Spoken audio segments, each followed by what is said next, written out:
सभी सनातनियों को व्यासपीठ से जय श्री कृष्णा, जय श्री श्याम, ओम नमः शिवाय, हर हर महादेव, जय सिया राम। तुलसीदास जी ने मानस में लिखा है, बड़े भागे मानस तन पावा। तुलसीदास जी के इन शब्दों को हम बड़े ध्यान से देखें और ध्यान से आत्मसात करें तो ऐसा लगता है बड़े भाग मानस तन पावा। बड़े किस्मत से ये मनुष्य शरीर हमको मिला है।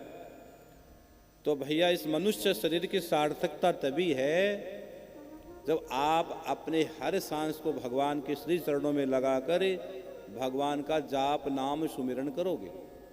भैया वापस आवाज आ रही है टकरा कर। भगवान की लीला का रस, नाम का रस आप अपने जीवन में तभी ग्रहण कर पाओगे जब आप भगवान के प्रति पूर्ण समर्पित हो जाओगे। 84 लाख योनियां भटकने के बाद एक बार ये मनुष्य का शरीर मिलता है, मनुष्य का चोला मिलता है, और इस चोले को पहनकर अगर आप चाहो तो परमात्मा की प्राप्ति सहज संभव कर सकते हो।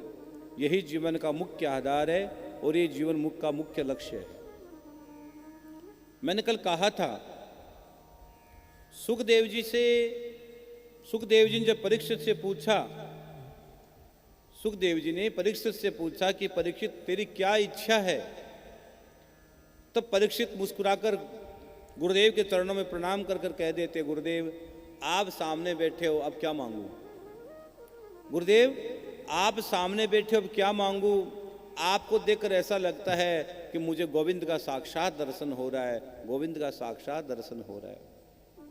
गुरु में गोविंद का दर्शन कर रहा है परीक्षित, और परीक्षित को पता है कि मेरे सामने कोई सामान्य सत्ता नहीं बैठी है, मेरे जन्म और मरण के चक्र को छुड़ाने वाली दिव्य चेतना बैठी है जो मुझे गोविंद के चरणों में ले जाकर छोड़ देगी, जो मुझे गोविंद के चरणों में ले जाकर रति को प्राप्त करवा देगी।